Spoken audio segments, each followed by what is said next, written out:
Железнодорожный узел Беркакит Амуро-Якутской магистрали в Нерюнгри отметил 40-летие. В знаменательный день отличившимся работникам отрасли объявили благодарности. Репортаж Екатерины Павловой. На протяжении 35 лет железнодорожный узел Беркакит является главной транспортной артерией всей Южной Якутии. В 70-е годы было положено начало строительству железной линии Тынды-Беркакит-Угольная. Так и началась история Беркакитского узла и развитие железной дороги в Южной Якутии. Железнодорожный узел Беркакит обслуживает более 1000 человек, от которого зависит комфортное пребывание пассажиров, доставка груза и безопасность в пути. Поток груза вырос в разы.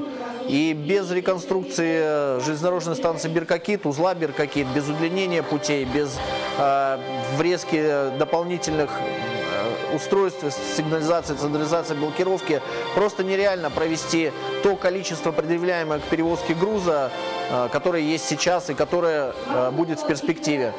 Оно необходимо, это жизненные задачи, которые перед нами ставит жизнь, и я уверен, что они будут решаться в ближайшем будущем. На сцене Беркакитского дома культуры и дружбы торжественно чествовали железнодорожников. Лучшим работникам РЖД были вручены благодарственные письма и грамоты. Поздравить с юбилеем работников узла приехали гости со всего района. Разрешите мне по поручению кандидата на должность главы Республики Саха-Якутия Егора Афанасьевича Борисова поздравить вас с профессиональным праздником Днем железнодорожника. Пожелать вам творческих успехов, здоровья, безоблачного и мирного неба над головой.